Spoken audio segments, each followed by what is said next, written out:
y'all doing? This is Chad checking at the Hookah Hideaway.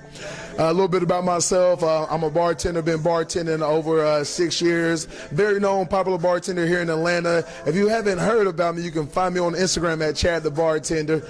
Hey, I guarantee I'll make you a good drink. Okay, how I started bartending is actually crazy. I used to always have get-togethers and whatnot at the house. And one of my friends, his manager was actually a bar manager at Buffalo Wild Wings, and I ended up making a hunch punch, and he said, wow, this is pretty good. He's like, how'd you make this? I said, you know what, I put a little bit of this, a little bit of that, and TLC. And he was like, you know what, I'm gonna try you out as a bartender. And then a little personality and flair, and the rest was history. The life of a bartender, it's pleasurable, but at the same time it's hell. Reason being because everyone thinks you got all these groupies, but at the same time you stuck being single. So when you're single, everyone's like, wow, he's probably talking to this girl, that person. But in all actuality, you at home like, where boo at, where bae. Number one, well, I ain't gonna say the number one thing, but one thing I tend to hate is when people say, this is not a shot. What is this? It's, well, where I go, this is, boo-boo, this is not where you go by no means. This is the Hookah Hideaway, and we do our stuff correct and proper. But nah, I mean, there's a lot of different things that people come to do at the bar, but you know, everybody's different. You gotta treat every guest differently, and that's the thing, especially like here at the Hookah Hideaway, and myself personally as a bartender. Like, I don't have customers, because customers, you go in and out, hey, thank you, bye, go. But here, it's like you're a guest because it's more of a family and it's more of like a home type of vibe. In your opinion, what is the proper tip for a bartender?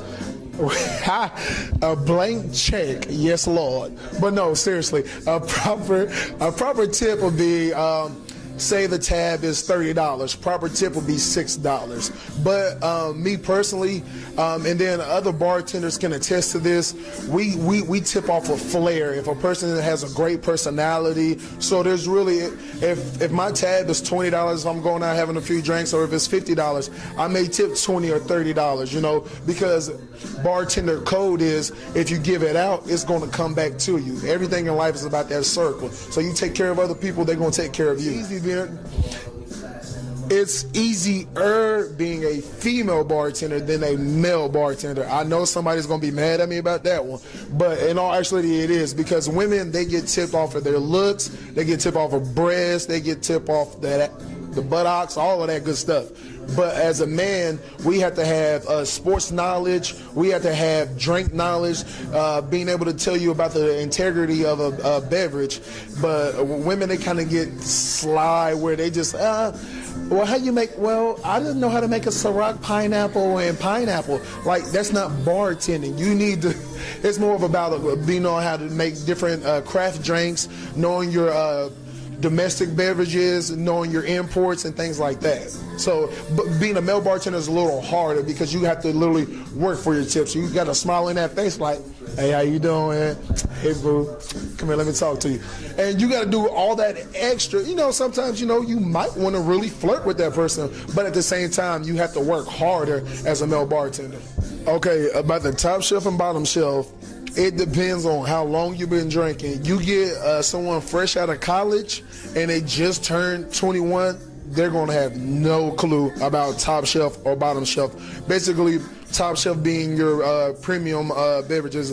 A drinker, which is a connoisseur of alcohol, they will be able to tell if they're drinking Kettle One or Mr. Boston, you know, because it's a smoother taste. When you do premium, you actually get what you pay for. Premium, it's a smoother taste. The cheaper, which is like Taka or Mr. Boston or what have you, which is a well or house liquor, it's more rougher, it's harsher going down. So with your premium is just smoother. So yeah, you really can tell the way, and how you can tell is the way it sits on your palate. Do you have to be? That's almost like you smoke weed and you a weed man, you know, it kind of comps itself out.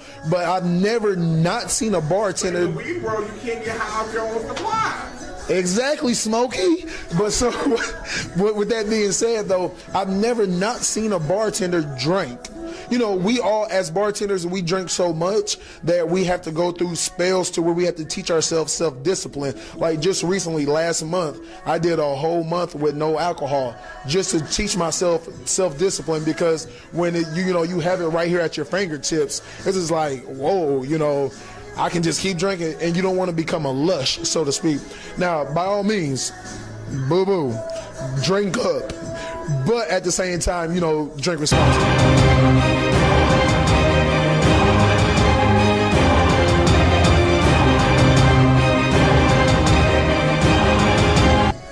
So Chad, we want to know, Chadthebartender. What you want to know? Chadthebartender.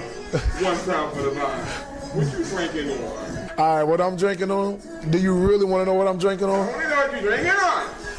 I'm drinking on Come Get This. Now, Come Get This, I'm going to let you know what's all in it. Come Get This.